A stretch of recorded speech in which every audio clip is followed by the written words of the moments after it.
Bonjour à tous, ça va être, alors ça sera un tuto questions-réponses. On m'a posé une question pour comment centrer un objet. Donc c'est assez vague, c'est tout ce que j'ai eu comme question. Centrer un... Ouais, j'ai cru comprendre que c'était pour faire un... comme comment on appelle ça, une voûte sur une de la maçonnerie, quoi, sur deux piliers, pour faire une comme une porte, quoi. Voilà, j'ai cru comprendre que c'était ça. J'ai vu d'ailleurs que Eric de la chaîne SVM6 a fait récemment un tuto là-dessus. Alors voilà, bon, peut-être la même personne qui lui a posé la question, j'en sais rien. Bon, toujours est-il que voilà, moi ce que je vais répondre. Donc, pour centrer un objet, alors il y a la méthode qu'a montré Eric, je ne vais pas revenir dessus, je peux y revenir un petit peu dessus, c'est tout simple. Lui, il a montré un truc vraiment, vraiment très simple. Voilà, on va subdiviser suffisamment notre objet. Voilà. Et puis au centre, là, je vais prendre une arête. Hein. Je vais activer l'édition proportionnelle ici. Voilà. S'il y a d'autres objets autour, attention, je me mets en connecté seulement. Hein. Attention à ça. Là, c'est pas le cas, donc on s'en fiche. Et je vais plutôt prendre la sphère ici. Que maintenant, je sais pas, il faut essayer. Peut-être que avec adoucir, c'est peut-être, ça dépend. Donc là, je vais maintenant, une fois que j'ai activé mon édition proportionnelle, je vais monter ici. Et puis je vais agrandir mon cercle ici. Et puis voilà, bon là je centre mon objet. Voilà, d'accord. Mais j'ai l'impression que c'est pas, ça répond pas à la question qui m'a été posée. Ça. Donc on va, et puis là on n'est pas précis. Voilà, maintenant on va voir pour faire quelque chose de précis. Allez, hop, je reviens en arrière et maintenant il y a un modificateur vraiment qui est très bien pour ça, qui va très très bien pour faire ça. D'accord. Donc là je vais dans les modificateurs, je fais ajouter un modificateur. En déformé et je prends déformation simple ici. Voilà. Donc là, vous voyez qu'il y a une déformation qui se fait aussitôt. Je fais fléchir ici.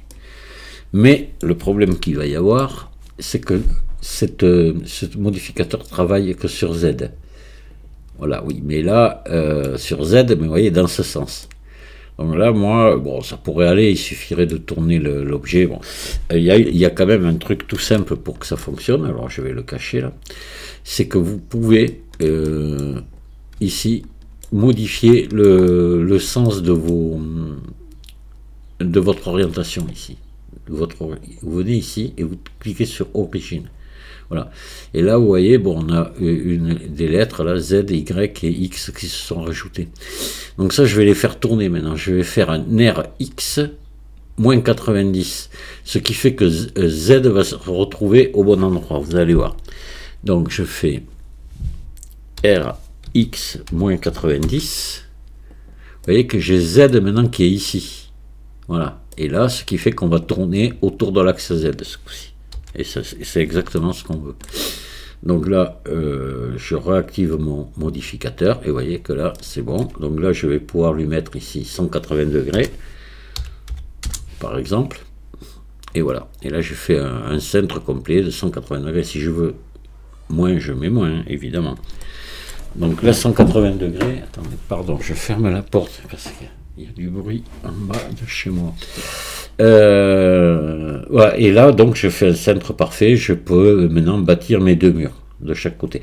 Alors là, pour ce qui est au fait de l'orientation, maintenant une fois que c'est fait, je peux revenir ici, décocher, c'est bon. Voilà.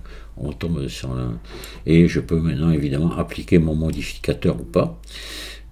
Si je veux continuer à modifier, à modéliser sans le modificateur, mais si par exemple je voulais allonger ici mais pour faire deux piliers par exemple, il faut que je l'applique avant. Voilà. Donc là maintenant je l'ai appliqué et là je peux par exemple partir là et puis hop,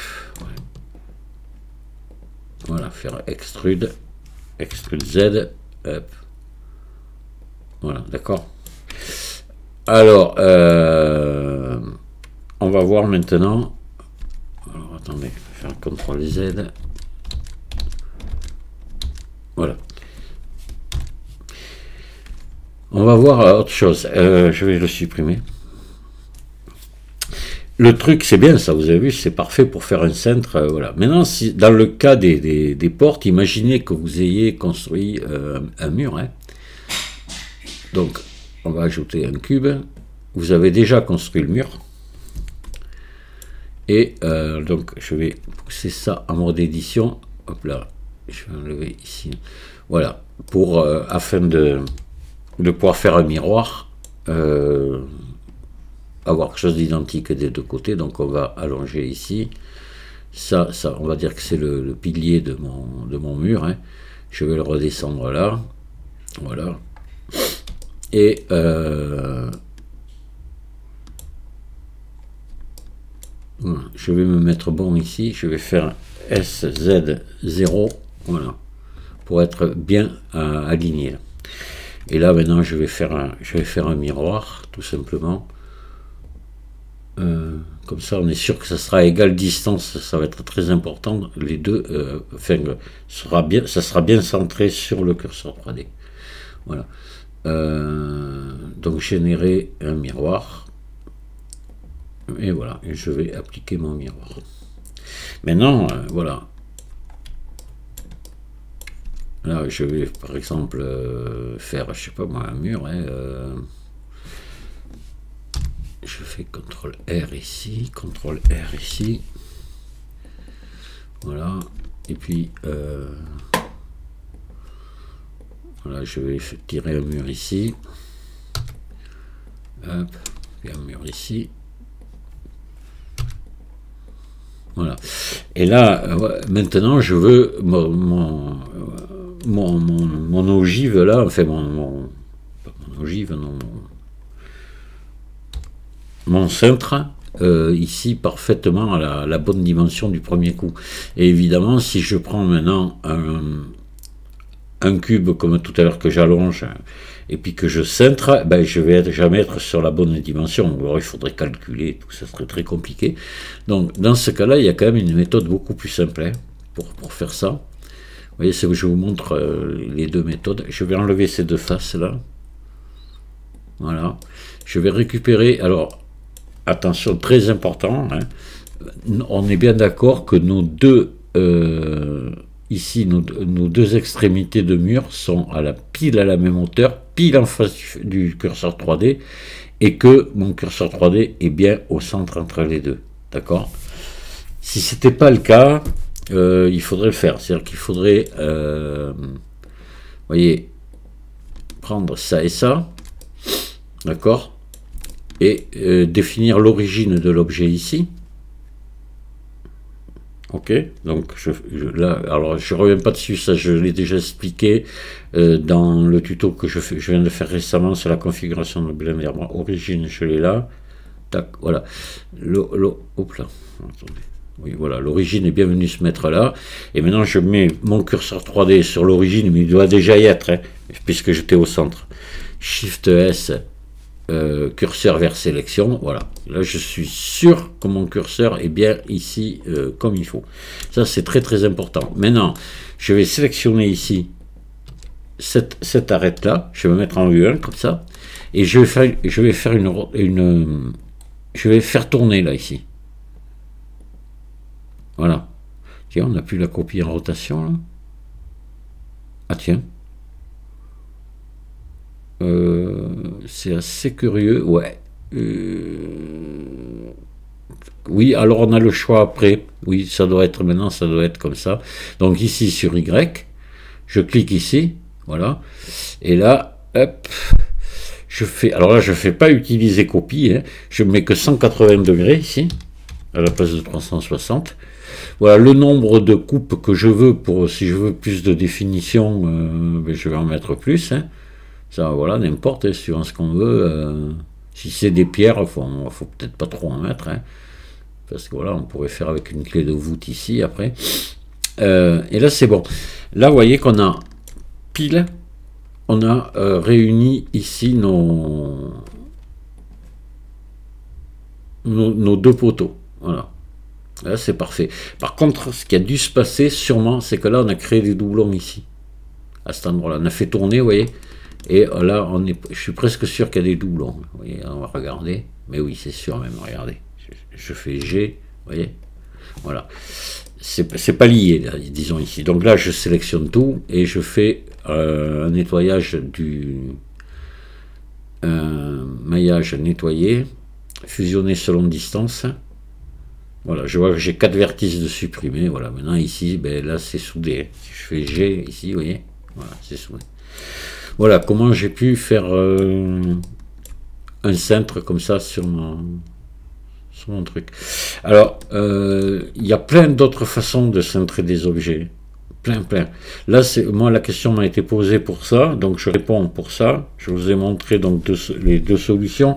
C'est soit de partir directement depuis le cintre, et à ce moment-là, on cintre avec le modificateur, comme je vous ai montré.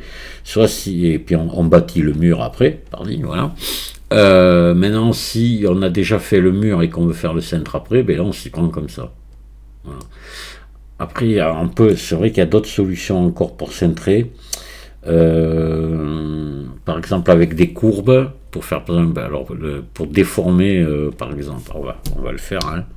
Je vais vous montrer un exemple, hein. Aussi pour centrer un truc en rond comme ça, je vais vous faire aussi avec les courbes ce qu'on peut faire, hein. Là, ça va être on va avoir le même résultat. C'est peut-être un peu moins intuitif que ça quand même. Mais bon, voilà. Donc on va remettre ici, on va mettre un objet comme ça. On va l'allonger en mode édition. Voilà, on va le subdiviser assez pour qu'il se centre bien. Voilà. Et là, je vais...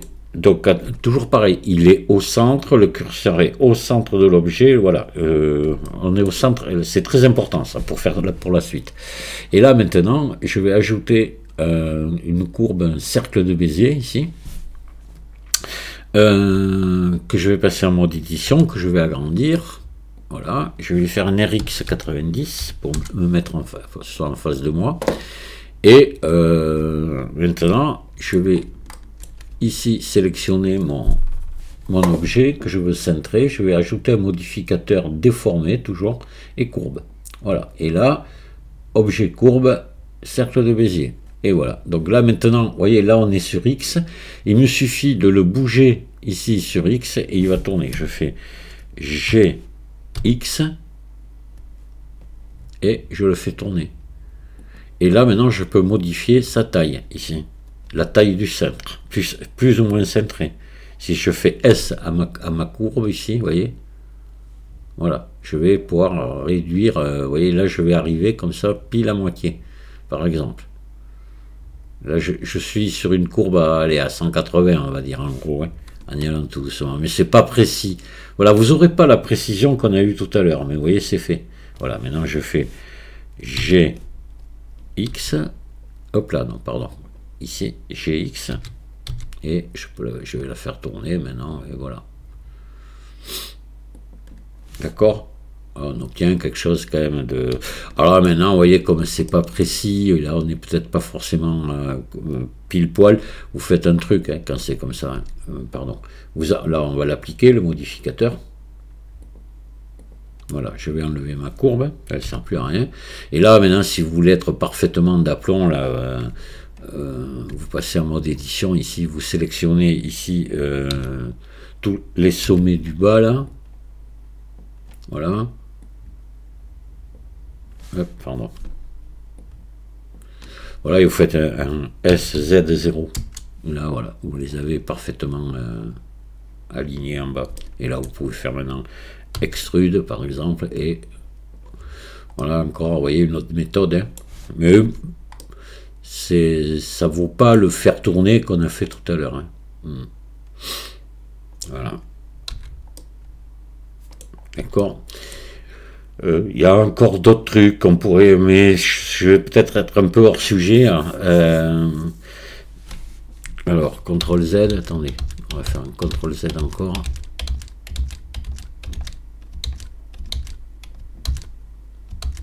Là on va enlever le modificateur courbe là.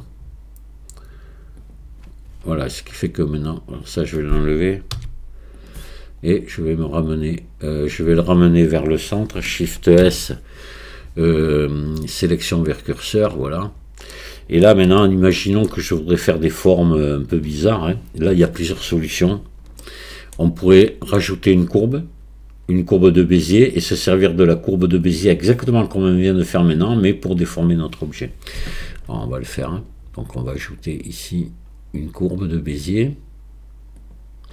Voilà, je vais la passer ici devant pour qu'elle soit visible en mode édition, qu'elle soit visible, qu'on puisse la manipuler. Donc là, je viens, vous voyez, dans affichage de la vue 3D, je fais en avant, ce qui fait que, vous voyez, maintenant je la vois. Celle-là, elle est complètement au centre. Donc je vais me mettre en vue 7, hein, et en mode édition. Voilà, et je vais venir redresser ma courbe ici.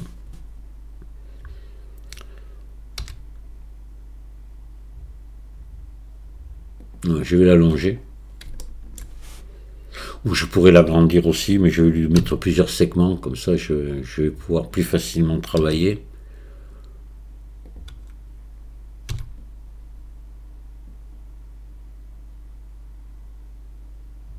Voilà.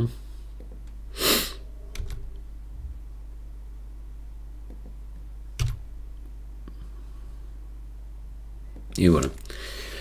Donc là, je vais maintenant donner un modificateur courbe à mon objet. Déformer, courbe, et là, ma courbe de Bézier. Là, mon objet se barre là, c'est normal. Je peux le ramener maintenant sur la courbe, hein. Voilà, je le ramène sur la courbe, et maintenant, quand je vais modifier ma courbe, l'objet va suivre, tout simplement. Si je fais G ici, vous voyez, voilà, ça peut être très intéressant, hein, voilà. Pourquoi pas la modifier aussi dans ce sens, hein. Hop, attendez. Hop, voilà, on va prendre là par exemple, modifier comme ça, hein. Évidemment, hein, vous allez pouvoir là, faire à peu près tout ce que vous voulez, d'accord. Vous avez ça. Après, vous avez aussi une autre méthode qui ressemble beaucoup à celle-là, qui va revenir exactement au même. Donc là, on va sélectionner ici notre...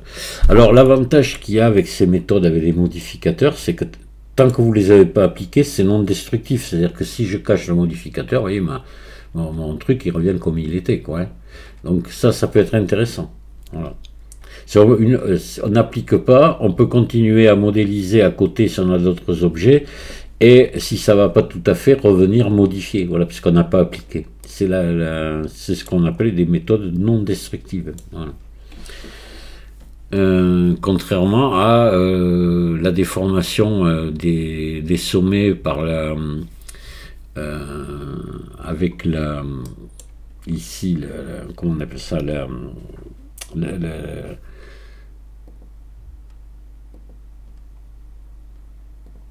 l'édition proportionnelle, je vais réussir à le dire, pardon. Là, c'est fait, c'est fini, on ne revient plus en arrière, que là, on revient en arrière quand on veut. Alors, on va supprimer ce modificateur, et je vais vous montrer une autre méthode.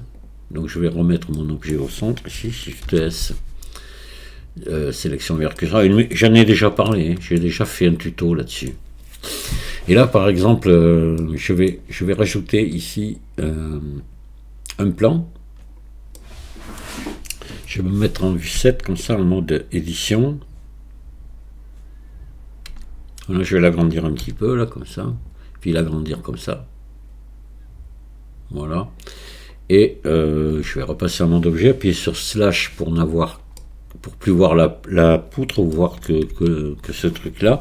Je vais lui mettre là, là je peux en mettre beaucoup, parce que l'avantage qu'il y a, c'est que après on l'aura plus, quoi. On va s'en séparer. Hop.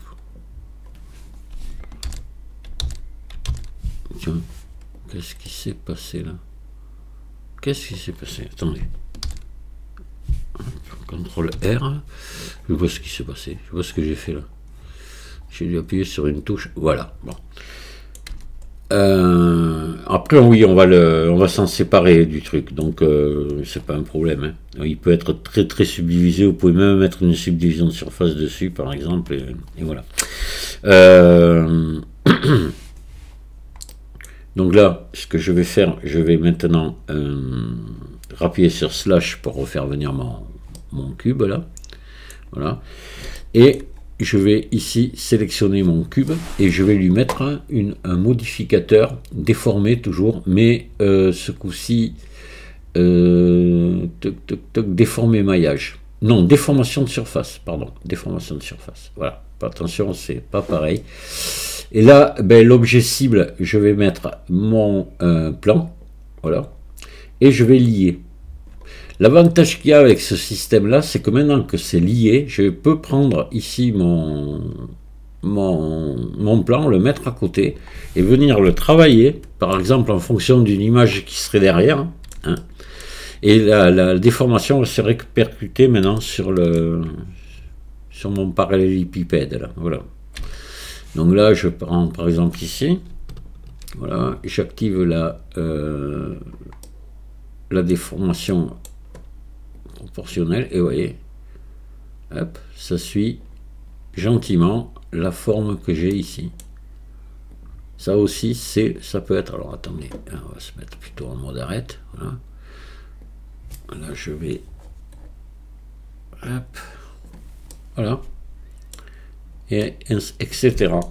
Donc ça aussi, c'est intéressant. Après, il y a les déformations par lattice aussi, ça aussi. Allez, là, alors là, toujours pareil, là, l'avantage qu'il y a, c'est qu'on est sur un modificateur. C'est-à-dire que si je le désactive, mon objet revient comme il était finalement. Hein. Voilà, hein. Vous voyez, je le supprime et là, on revient comme il était. C'est terminé. Donc là, maintenant, la déformation par lattice aussi, ça, je crois que j'en ai parlé il n'y a pas très longtemps. Hein. Donc, on ajoute ici une lattice. C'est une grille, je vais l'agrandir, voilà, je la mets, alors je me mets en vue 1, juste à dépasser un petit peu, qu'elle soit un poil plus grande que mon objet, je l'étire pareil, un poil plus grande aussi, mais à peine, et là maintenant je vais la subdiviser, d'accord. Alors là, nous, on n'aura qu'une déformation comme ça, parce que elle, là, on l'a... oui, on n'a pas mis ici d'autres subdivisions, donc on peut pas trop la déformer dans l'autre sens. On va pouvoir la déformer comme ça, notre pièce, notre objet. Donc je resélectionne ma lattice là, et je viens ici maintenant. Il y a lattice ici, et je vais venir ici toucher à ça. C'est-à-dire que là, je vais augmenter le nombre de coupes ici. Voilà, je peux en mettre assez. Hein. Autant que je veux, c'est bon. Hein. Voilà, et bien là, c'est bon, puisque dans l'autre sens, ça sert à rien du tout, puisqu'on n'a pas subdivisé l'autre pièce dans l'autre sens. Hein. Donc là, c'est bon. Ben maintenant, je vais récupérer mon objet ici, lui mettre un modificateur lattice. Voilà, lattice. Et ici, objet lattice. Voilà. Et là maintenant, je vais passer en vue 1, je vais passer ici en mode sélectionner ma lattice, sélectionner en mode, passer en mode édition. Je vais par exemple sélectionner ça, et vous voyez, si je monte, je déforme mon objet derrière. Voilà, avec l'édition proportionnelle activée. Vous voyez, hop, je peux faire ça. C'est très pratique, hein, les lattices aussi. Voilà, ça marche très très bien.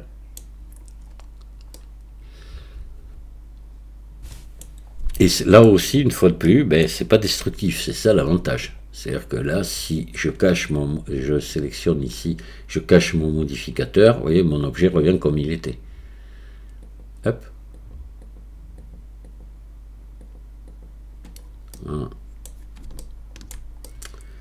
Voilà. Je pense que, en réalité, j'ai même pas fait le tour. Hein. Il y aurait encore des choses à dire hein, sur les déformations d'objets. Parce que vous en avez un autre qui est sensiblement qui fait la même chose que la lattice aussi. Mais je ne vais pas en parler de ça parce que c'est exactement pareil, c'est un autre modificateur, il faudrait refaire un autre objet un poil plus grand et s'en servir comme la lattice. Je vois pas trop l'intérêt d'ailleurs, hein. C'est ce modificateur là. Je sais pas, il faudra que je vois, j'essaie de chercher l'intérêt qu'il y a à l'utiliser. C'est déformer maillage, voilà. Avec déformer maillage, on peut faire la même chose, mais il faut faire un autre objet, faut faire une lattice finalement, quoi, en quelque sorte, c'est la faire soi-même, voilà. Et on a le même résultat. Bon, mais là, je pense que là, j'ai fait le tour. Voilà, au moins de ce que je voulais montrer pour répondre à la question qui m'avait été posée. Je vous remercie de m'avoir écouté et je vous dis à très bientôt. Au revoir.